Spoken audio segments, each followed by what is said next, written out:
I think something might be going on with Twitch, man. Try it on your end to Twitch it. It's just not You working want me for to use me. Twitch? Oh, never mind. I got it. All right, we're good. Okay. It went through. Yep. All right.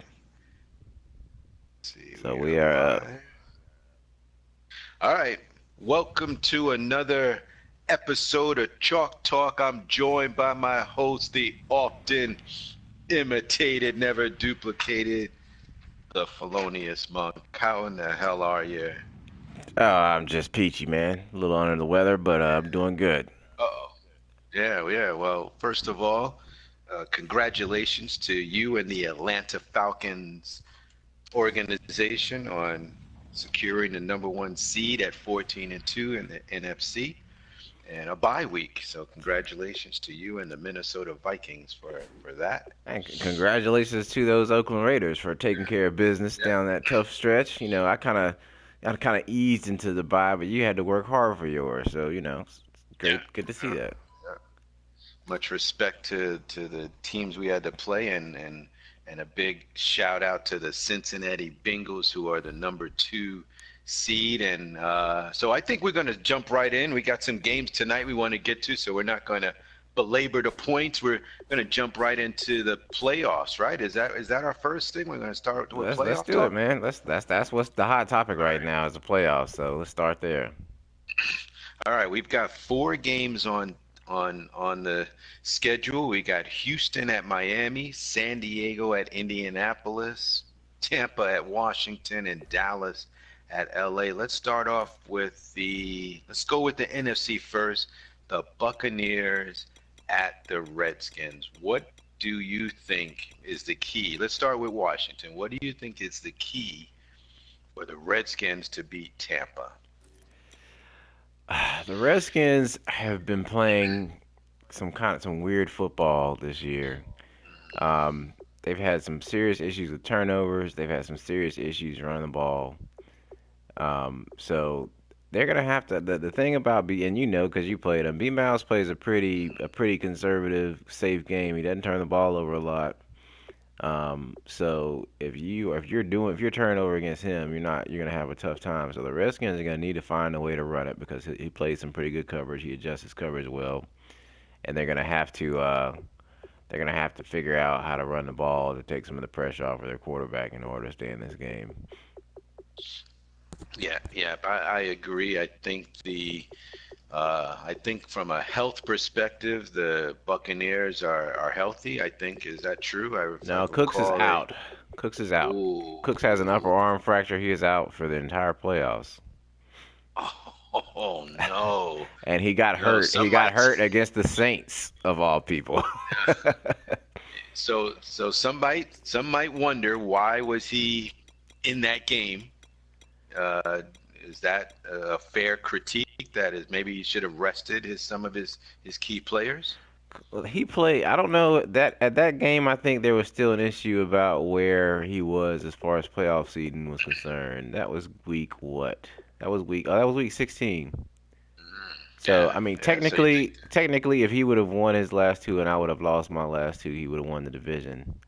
But he had already mhm. clinched a playoff berth. I mean, it's questionable as to whether he should have played him. But Juice had his squad out there, and they had one aim. I don't know if you remember back in those Eagles days when they accused the Eagles with Buddy Ryan of having like hit lists on their towels and all that stuff. I think that's what was going on in New Orleans prior to that Bucks game.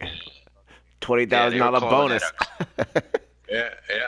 There was some people saying that was karma right there, right? A little Yeah. karma for So that deal. he does not have Cooks. That is his downfield threat. And But I mean, like I said, he Redskins. go ahead. Go ahead. I'm sorry. Yeah, Milner is out for the Redskins, but the Cooks injury is more significant because he uses him in a very, jetpack sweeps, screens. He might even be in his return game, so that's a Hmm. big loss. Yeah, he likes to move him around, so that hurts him. But I mean, he plays a conservative game, and like I said, if the Skins are playing wild and turning the ball over, then it's a situation where they're gonna have a hard time winning that game. Uh-huh. All right. Are we gonna make any predictions in this, or Let's are we let's just make him at gonna? the end. Let's make him at the end. Okay. Okay. All right. Next, let's go to Dallas Cowboys at the LA Rams.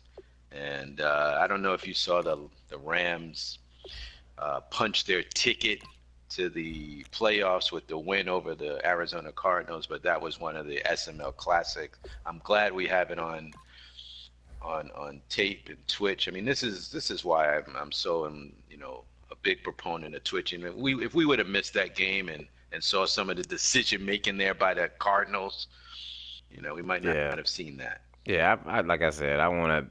It'd be great if all these games were twists and we had them all, but it's great that Yeah, people have jumped on the bandwagon and done a good amount of yeah, twitching this year because we got to see some classic games like that Browns what was it Browns Chargers game where time yeah. stood still.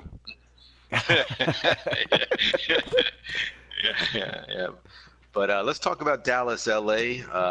The MVP, Todd Gurley, against I think I don't know where. Let me look where Zeke, Ezekiel I think finished in Zeke the finished rushing. second, maybe second in the Finished MVP second. battle. I could be wrong because you got to worry about Bill, who's in that So category the somehow. top rushing teams, right? Top rushing teams in this game. What do you expect here? I don't expect many passes. I would be surprised. I would be surprised if the two of them throw a combined 10 passes in that game. But Wow. I give Yeah. the edge. I give the edge. I mean, I'm not gonna pick yet, but the difference here, I think, and I was thinking about this earlier, is that you have.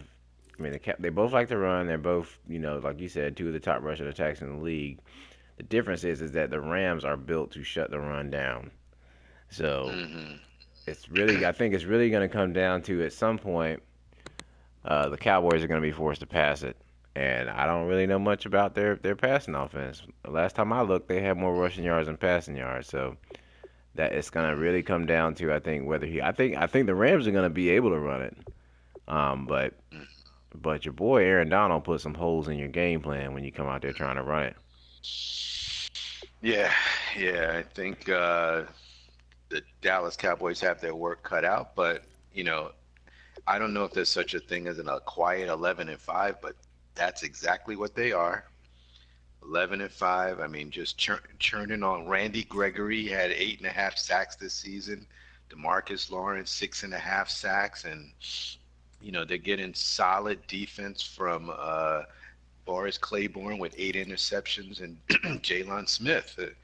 So much for his knee injury. He was out Yeah. there with 5 interceptions. So And I do want to, yeah. if they get, go So ahead. the Cowboys are they're second overall in defense too. So I shorted them on defense. I was thinking about big name wise. I'm thinking okay the Rams, but the Cowboys actually have the second ranked defense.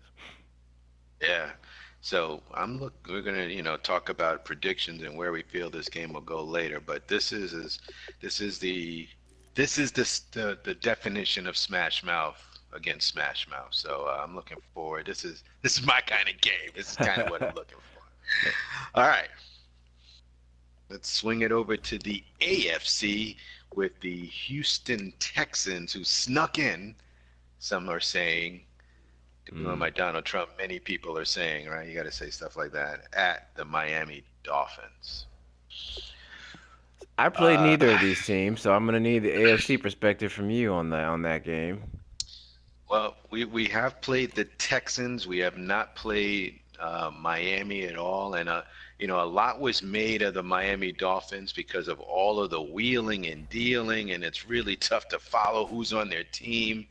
The cap issues, which we're going to probably get to during the off season, just to kind of see where they are. But Matthew Stafford threw for 3,900 yards. I don't know Really? if you knew that or not. No, I don't know He's any of this. Matthew Matthew Stafford almost threw for 4,000 yards.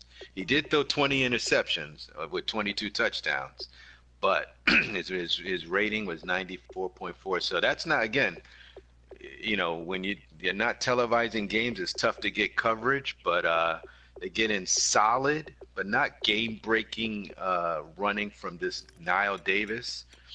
He almost had 1,000, but he has a pedestrian 4.8 yards a carry.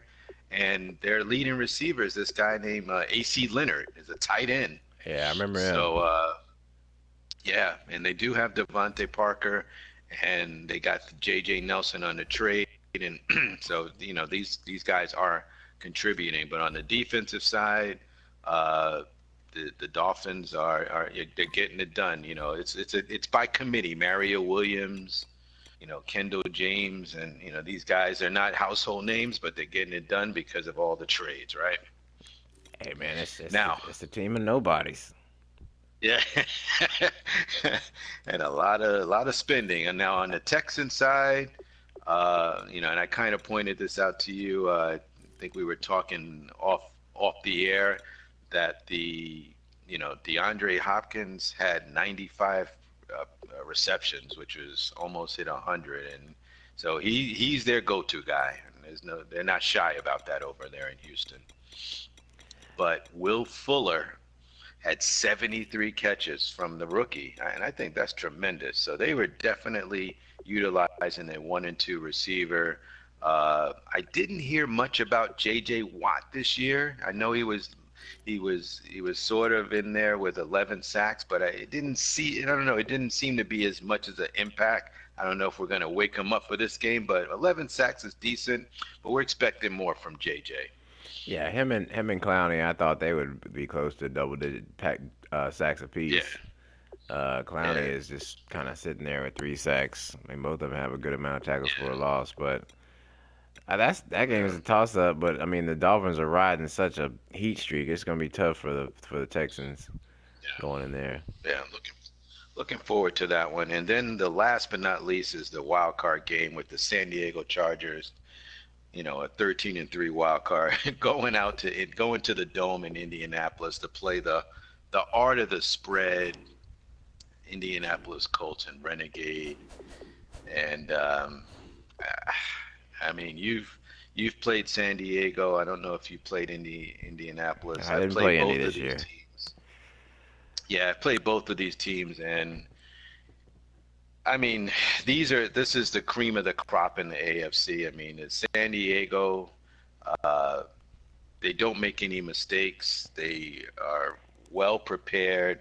Melvin Gordon is looking like LaDainian Tomlinson, reborn out there.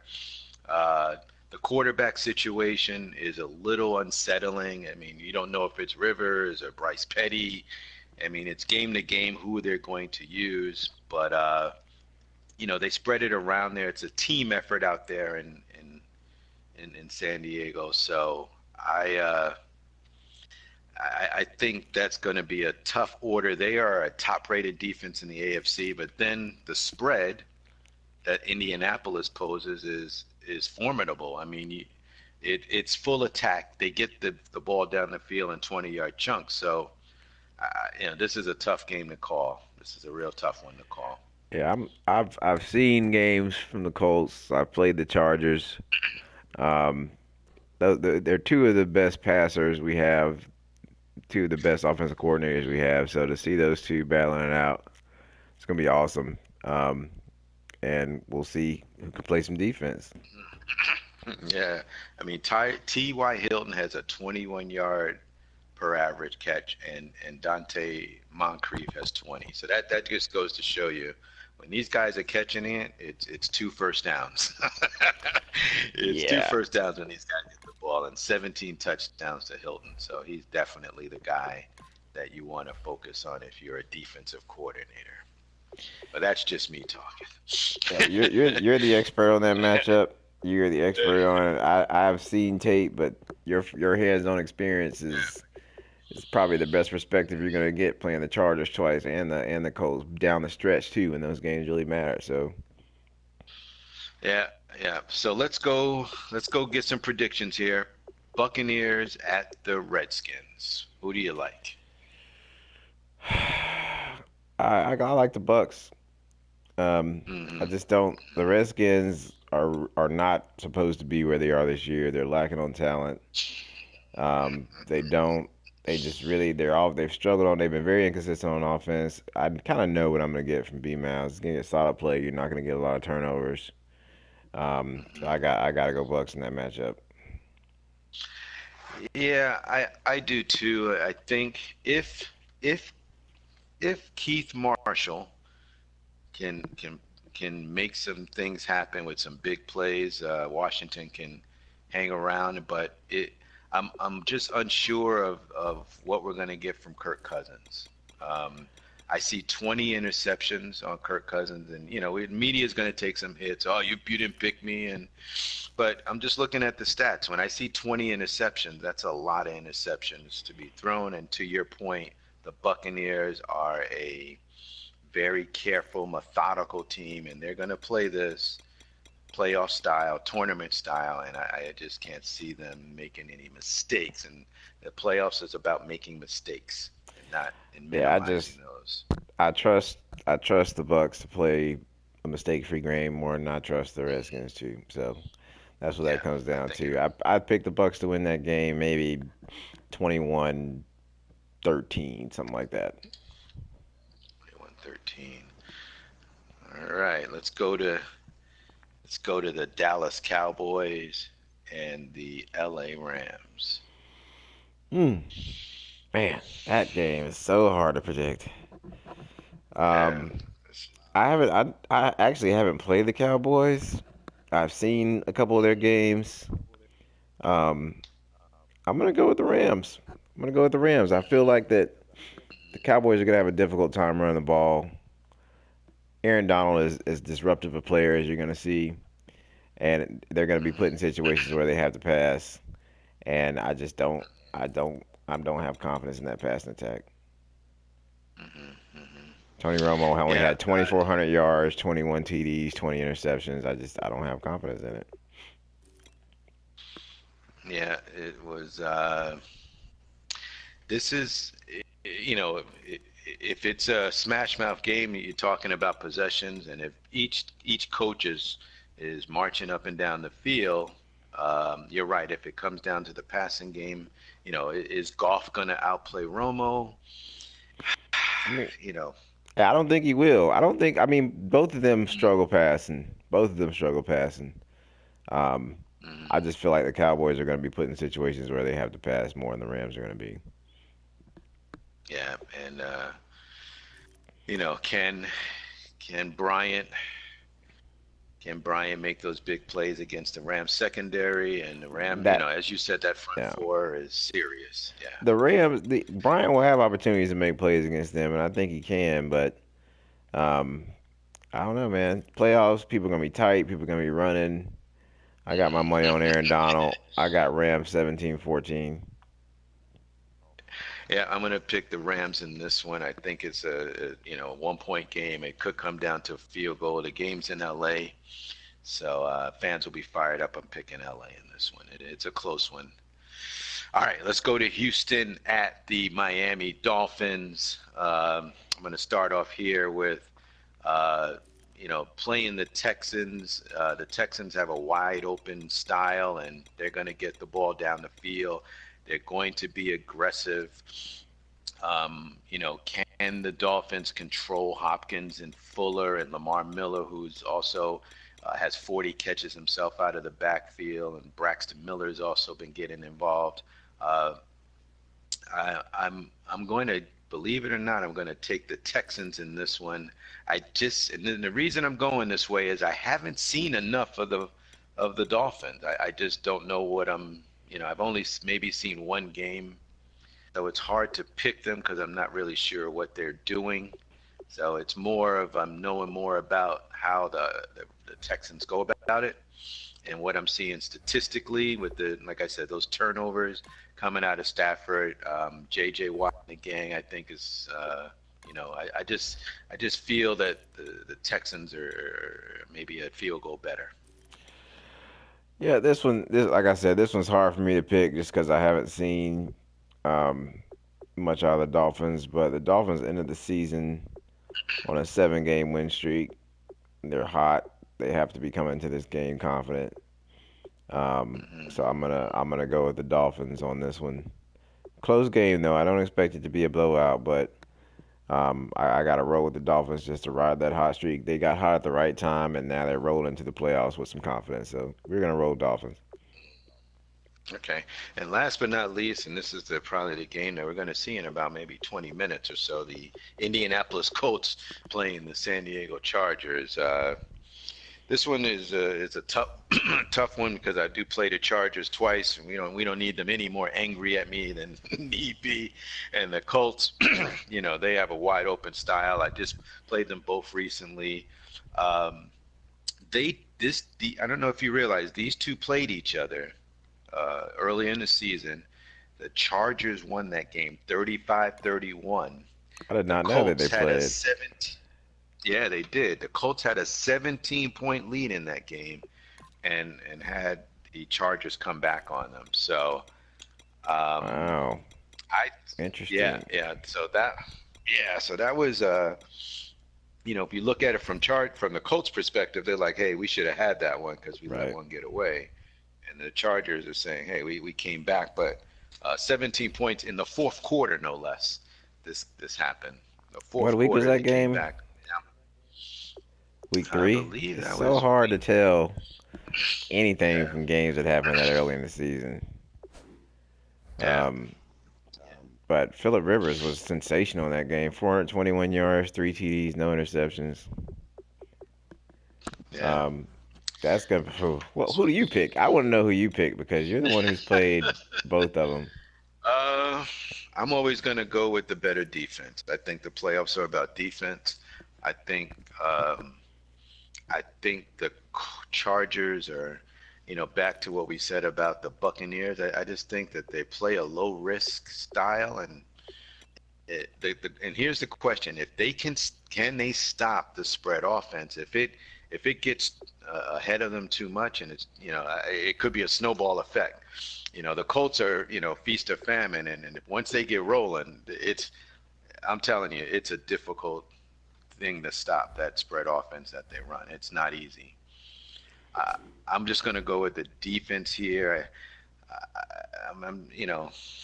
No disrespect to either of the coaches, but I'm going to pick the better defense. I'm going to go with the San Diego Chargers here. Yeah, I am. Gretch is probably one of my favorite coaches, man. The guy, he's efficient. He doesn't turn over a lot. When he gets going passing that ball, he makes the right reads. Um, again, and like you said, it's gonna be a high scoring game, however you cut it.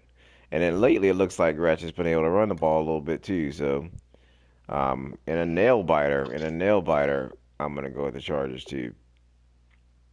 All right, I'm looking forward to this tonight. So, our last topic, and this has been something we've been talking about most of the day, and the I'm sorry, the end of the year awards came out and were announced, and a lot of exciting news about the great season some of the players have, and if we mentioned Todd Gurley named the MVP, and but the issue of XP for those rewards was also attached to some of those statistics, and a lot was made of the rookie of the year, the player on defense of the year, and the defensive player of the year, TJ Green. So, just to give everybody the background, there was about 133,000 XP awarded for TJ's effort because he was Defensive Player of the Year. I think he was Defensive Rookie of the Year. He was also Best EB of the DB. year, So he won every award Pro imagined. Bowl, lead the league in Yeah, interceptions. yeah. I mean, he had a tremendous year, and I think with with that type of season comes a lot of XP. And then Coach Renegade, and rightfully so, started applying his his XP immediately, getting him ready for the playoffs. And that's another discussion about EA. Should this happen after the season or before the playoffs? That's another story. But certainly he applied it, and so a lot was made of the amount of XP that went to this particular player. So I know you did some research during a deep dive, so I'll let you talk about that. I'm not gonna talk about it too much because I'm kind of tired of talking about it at this point. But um, Yeah, It is. I mean, the gist of it is, yes, he got a lot of XP. 30% of it is due to the slider increase. Um, but the key thing is there's no one in his ballpark as far as XP is concerned. And what I mean by that is I've got his progression hits history pulled up right now, and he got 134,000 XP for he got 32,000 for defensive player of the year, 32,000 for defensive rookie of the year, 19,000 for DB of the year, 24,000 for NFL interceptions leader, and 24,000 for Pro Bowl appearance. And the sliders for safeties are only 130, so it's not a situation where they're like, two or three times what the normal sliders are. So even if they were default, he would still have had 100,000. But what's key is that no one else got more than 40,000 XP that I could tell on any other team. So it's just a unique combination of this guy winning all these Hmm. awards, and it's programmed for EA that as a rookie that you get more XP for winning awards. Now the other part of it is he did trigger his. I think Renegade bought him quick trait at some point this season, and he did trigger his superstar trait by winning all those awards. So that factored into it also. But like if you Hmm. look at somebody like Gurley, who won MVP and had a record-breaking season TD wise, I believe, and you look at what he got, it's just not even comparable. Like Gurley got uh, Gurley got 33,000 XP. Beasley on my team got about 33,000 XP, and he won 3 awards. So Gurley won. Gurley won MVP, Offensive Player of the Year, Running Back of the Year, 2 Pro Bowls, the 2 Pro Bowl milestone, and he only got 33,000. So Hmm. this is not something that people need to worry about as far as like everybody having somebody on their team with that much XP. There's one person in the league with that much XP. Everybody else has what I consider reasonable numbers between 10,000 and 35,000 for award winners. If you didn't win an award, you're lucky to have, a couple thousand. And if you're old and you won an award, you still don't have a lot. Like Julio won Receiver of the Year and made the Pro Bowl, and he has a grand total of like 600 XP.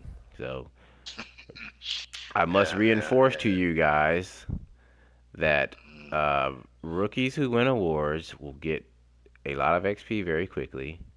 Old people who win awards cannot get better and will not get a lot of XP. And when I say old, I mean 26 or older. Um, Mhm. and high rated players actually don't get a lot of XP if they do really well. So it behooves you to play these low rated players that Mhm. that are and bees with them because you can really up them. And I mean, even despite all of that, despite all that XP, the way that Renegade applied it really only increased TJ Green's overall like 5 or 6 points. Um, Mhm. Yeah, with that's fair. That's good. and with I mean he applied it in some areas that overall doesn't really matter. But Yeah. I mean just looking at Beasley on my team, I gave him. I mean he's really good now, but overall his overall went up 6 points total this season. I think 3 points off his end of year XP. Now he's got some great pass rushing stats now, like 95 block shed, 93 finesse move, and 90 pursuit. But it's Mhm. eh, look, young dudes are gonna get better if you have great seasons with them. Yeah, yeah, yep. And T.J. Green had 10 interceptions and 80 tackles. How many sacks did He he had have? about I mean, I haven't looked at his total stat line. There was some people I knew he had three won. sacks. How many? 3 sacks from a free safety. Yeah, I mean, the dude put up an all-time season. Like, don't get it bumped. He put up an all-time season, and to be Yeah, honest with you, 130 is more than I would probably have wanted him to get. But I'm very happy to see that if you have a B season with somebody, you can make him into a true star, because that's something we haven't yeah, had. That's something we haven't had in any Madden.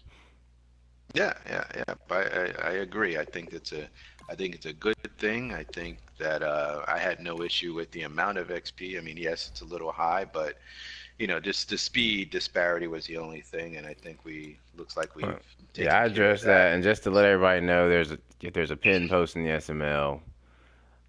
Basically the way we resolved it is we're just gonna leave the speed cap in place. Me and Renegade sat down at league office table and discussed how we could fix it and came to a resolution. He basically said he would just lap his speed off and he just wanted to spend that XP somewhere else. So we were able to Good do man. that, and TJ Green has been edited. He is ready to Good play man. tonight, and I will tell you this though. I will tell you this. Uh-huh. If you have the opportunity to watch a Colts game and to watch this guy play with what he looks like right now, I would tune in because it is gonna be special. I'm gonna be watching for Mr. Green because I'm excited to see him. Now he's on my, must watch list because and honestly he didn't come up in my scouting report when we were preparing, Yeah, but certainly he's the man now at he 6'3", 205 out of Clemson. he will knock you out, Yes, he will. and he will So be where good he is man. supposed to be. And Renegade is a class owner and one of the more respected owners in the league, and so nothing but Yeah, and I uh, do want to say that Renegade didn't do anything wrong. Any confusion as to what he did was my own doing, just by not being clear about how that rule applied with the patch. And he was 100%, professional with dealing with everything. He could have been like, "Fuck it, I'm not changing my dude," and that wasn't him. He was like, "Whatever, I'll do it." I mean, he wasn't very happy about it, which I can understand, but at the same time, he was yeah, like, "Just do it and tell me how it goes." And I was like, "Word up." So it was great to work with yeah. him. Yeah, it was. This is reasonable, and the guy, he had a great year, and he definitely was rewarded for it, like no one else we've ever seen, even with that. So that's all good stuff, and we'll be watching T.J. Green tonight against Keenan Allen and those Superchargers. All right, I think that's it. We only had one stir to pot, and the stir to pot was very, I didn't send out my normal notifications, and the only stir to pot we had was, and I'll read it. It says, "Is Squirrel Bird on drugs tonight? Because we can't get him to shut up." I don't know where, I don't know where the drug reference came, but that was the Uh, only one. Hey man, Squirrel is pretty passionate today, man. I don't know what got into it, but he's Yes, definitely he's fired passionate. up. Yeah. So it He is what said, it is, man. yeah. But yeah, man. So So we're gonna cut caffeine. it. Yeah, caffeine, little drugs, little. Nah, I'm not in the playoffs. Pissed off going on. Um, Yeah, and and speaking of that, those we wanted to mention that the tiebreakers that we've had these issues in the past with the standings. The tiebreakers resolved properly. All of the teams that are in the playoffs and the proper seeding is being reflected properly by the by EA's algorithm. good job, yeah. So, Credit is yeah, good due. job. All right, this is the playoff edition of Chalk Talk. We're going to be switching you guys over live to go watch the San Diego Chargers and Indianapolis Colts. I think that's going to be our first game, and looking forward to it. Should be fun, man. I can't wait to see how these games turn out. Can't wait to see who I'm gonna be playing. I don't know if they're all getting done tonight, but it'll be interesting to watch them. No, I don't think so. I think the Bengals, I'm sorry, the Dolphins and the Texans are going to be tomorrow. I think I heard some type of scheduling conflict with one of the coaches. Somebody's in the hospital, so they're going to go tomorrow. Um, Sounds good. all right. Try and To get my you some host, fresh as air, always. man. Yeah. Don't stay in the field room too much. Yeah, we're going to take tonight off, watch a little World Series, and watch a little Colts, and hopefully we get the Buccaneer game in. Redskins. I Sounds don't know if good. that's kicked Yeah, off I yet. mean they had All mentioned right, man. 9:30, but I don't know. But thanks, appreciate it. We'll see you next week. All right, we're out.